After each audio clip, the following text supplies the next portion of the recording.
नमस्कार सर्व प्राध्यापक वर्गाला मनपूर्वक नमस्कार. 4/12/2020ला शासनाने निधी वितरणाचा GR काढण्याऐवजी शाळांची पुनर्तपासणी हा GR काढला. इथून मागे शिक्षण विभाग म्हणत होतं की वित्त विभाग तपासणी करणार आहे. आपण मंत्रिमंडळामध्ये जाऊन ते अटी व शर्ती शिथिल करू आणि वित्त विभागाचा अधिकार काढून घेऊया. आता शाळांची तपासणी जे मूल्यांकन केलं ते देखील शिक्षण विभागानेच केलं. म्हणजे काय, दुसरा कुठला विभाग आला नव्हता किंवा अमेरिकेचं पथक, आफ्रिका, दक्षिण आफ्रिका, इंग्लंडचं. शाळांची तपासणी कोणी केली? शिक्षण विभागाने. मग पुन्हा तपासणी का? एकदा तपासल्यानंतर पुन्हा तपासणी का? ठीक आहे, सर्व शिक्षकांनी मान्य केलं होतं की वित्त विभाग तपासणी करणार आहे. चला, आता आपला काहीतरी चांगला मंत्रिमंडळाने निर्णय घेतला, समिती स्थापन केली आणि आता लगेच निधी वितरणाचा GR गेलं. मग आता वित्त विभागाकडून सुटका करून घेतल्यावर पुन्हा यांनी हे मध्ये नाटक का केलं? बरं ठीक आहे, आता सर्वसामान्य शिक्षक प्रत्येक ग्रुपवरती बोलतोय की अरे सगळ्यांनी एकत्र या, एकत्र लढा, आपण सगळे उतरू आणि अनुदान मिळवूया.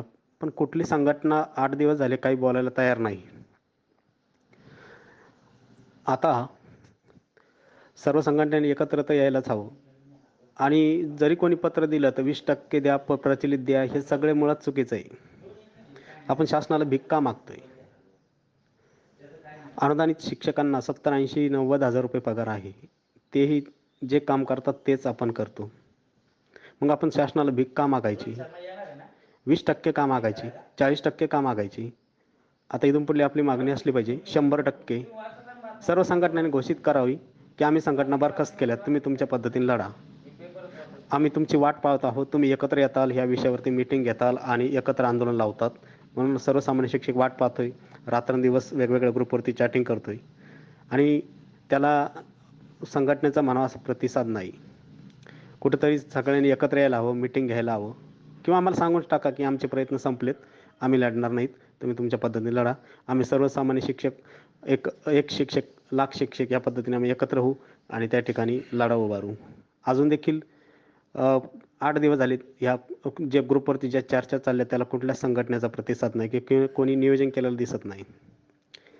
तर संघटनेने जरी नियोजन केलं तरी मागणीमधून पहिलं 20%, 40% घोषितला अघोषितला घोषित करा, ह्या ज्या मागण्या त्या काढून टाका. डायरेक्ट घोषित अघोषित जे काय असतील नॉन ग्रँटवरती शिक्षक, मग ते घोषित असू अघोषित असू, सगळ्यांना पूर्ण पगार, हक्काचा पगार मिळाला पाहिजे, हीच मागणी पाहिजे.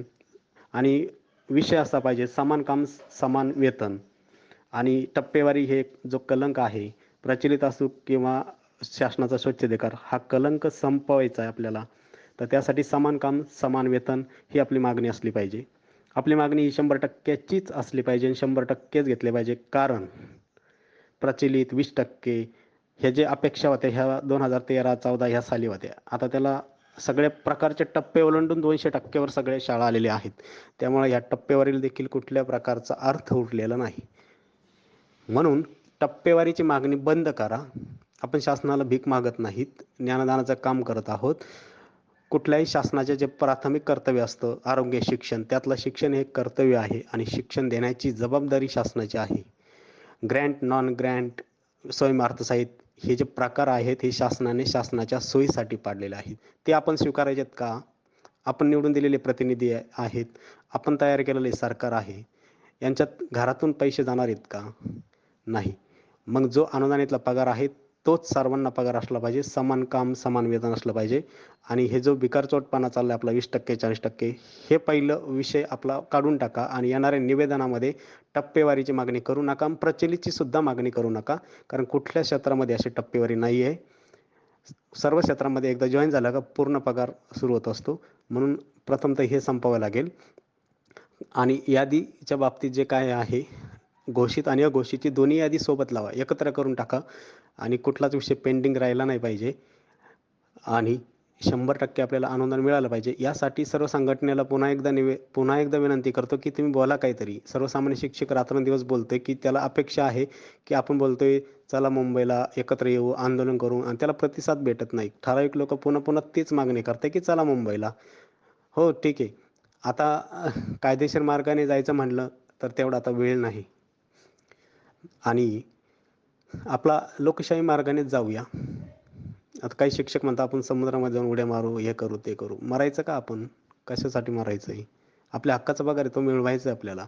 आपला लढा पगारासाठी, आपला लढा मरण्यासाठी नाही. आपल्याला मरण्याची हिंमत होत असेल, तर आपल्याला पगार मिळवण्याची देखील हिंमत असली पाहिजे. म्हणून आपला लढा हा 100% पगारासाठीच असेल.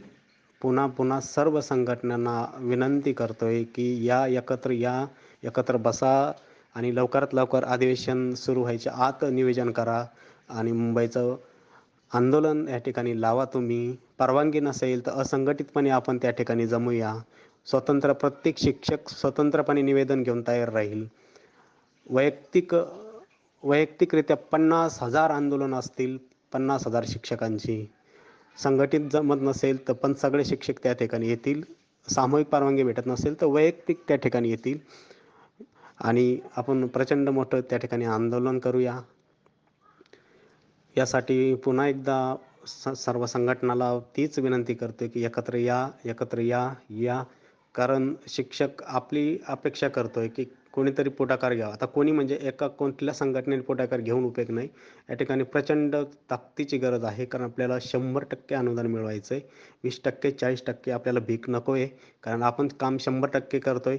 30 दिवसातला आपण 6 दिवसच जात नाही म्हणून 20% पगार घ्यायचा. तर आपण पूर्ण वर्षभर काम करतोय, पूर्ण सिलेबस शिकवतोय आणि जे कामं आहेत शैक्षणिक ते पूर्ण करतोय. तर मग पगार 20% का? हा माझा प्रश्न आहे. म्हणून 20% नकोय, 40% नकोय, 60% नको. सगळे टप्पे तिकडे चुलीत घाला. पण आम्हाला 100% पगार हा मिळालाच पाहिजे आणि तो घ्यायचाच आहे. सगळं सोडून द्या. डिसेंबर, जानेवारी हा महिना फक्त पगार मिळवण्यासाठीच असेल असं ठरवा. आर्थिक अडचणी सांगू नका. आतापर्यंत आपण तेच केलंय. आर्थिक अडचणीमुळे मुंबईला आलो नाही, याच्यामुळं आलं नाही, दहावा होता, कोणाचं लग्न होतं. ठीक आहे, तुमच्या घरातल्या जवळचे लग्न असतील तर तारखा पुढे ढकला. ते तर तुमच्या हातामध्ये आहे. आणि जर ज्या अर्थी तुम्ही तारखा पुढे ढकलू शकत नाही, त्या अर्थी तुम्ही त्यांच्या जवळच्या नाहीत, हा त्याचा अर्थ होतो. समजा तुमच्या घरातलं कोणाचं लग्न आहे आणि तुम्ही लग्नाची तारीख पुढे ढकलू शकत नाही, याचा अर्थ काय होतो, की तुम्ही त्यांच्या जवळचे नाही. जवळचे असाल तर तारीख तुम्ही ढकलली असती ना. तर मग अशा प्रकारे कुठल्याही कार्यक्रमाचे या 2 महिन्यामध्ये नियोजन करू नका. फक्त आंदोलनाची तयारी करा. लेडीज असो, जेंट्स असो.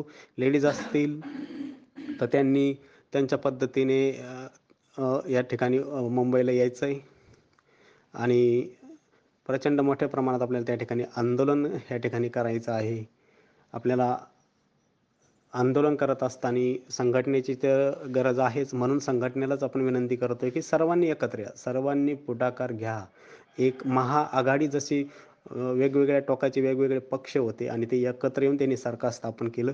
तसं आपले जे काही वेगवेगळ्या संघटना आहेत, सगळ्यांनी एकत्र येऊन एक शिक्षक आघाडी तयार करा आणि शेवटचं जबरदस्त आंदोलन लावा आणि हा जो प्रश्न आहे, हा निकाली काढू शकतो. फक्त संख्याबळ असलं पाहिजे.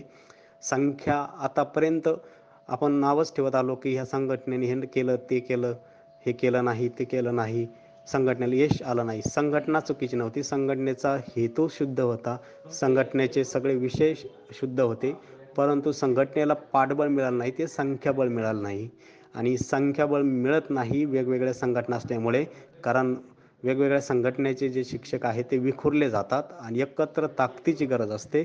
सर्व शिक्षक जेव्हा एकत्र मुंबईला जमतील तेव्हाच 100% अनुदान सरकारला द्यावंच लागेल. आता काही तज्ज्ञ शिक्षक मांडतात की 20%च घेऊया. सरकारची परिस्थिती नाही. लगेच गुणाकार भागाकार करून सांगतात एवढा कोटी भार पडेल, तेवढा कोटी भार पडेल. अरे सरकार तुम्ही चालवताय का? सरकारला कुठल्याही परिस्थितीची कुठल्याही प्रकारची अडचण नाही आहे. कोरोना हे फक्त कारण आहे. कारण केंद्रीय सरकारकडून वेगवेगळे रिपोर्ट येतात. त्यामध्ये सांगितलं जातं आहे की देशाची आर्थिक परिस्थिती भक्कम आहे. आता देशाची आर्थिक परिस्थिती भक्कम म्हणजे राज्याची देखील भक्कम झाली. कारण जो GSTचा जो 50% भाग आहे तो राज्याला दिला जातो. मोदी सरकारने मागेच 25-30 हजार कोटी सरकारला ट्रान्सफर केलेले आहेत. याचा बोबाटा झाला का कुठं मीडियामध्ये? नाही झाला. सरकार अजून अडचणीतच आहे असं सांगितलं जातं आहे. आणि असू द्या ना 10,000 कोटीचा भार पडू द्या ना, शिक्षण हे महत्त्वाचं आहे. शिक्षण देणं हे सरकारची जबाबदारी आहे. तेवढाच सरकारचा पैसा खर्च झालाच पाहिजे, शिक्षणावरती झालाच पाहिजे आणि आपणच शिक्षण क्षेत्राला वाचवू शकतो.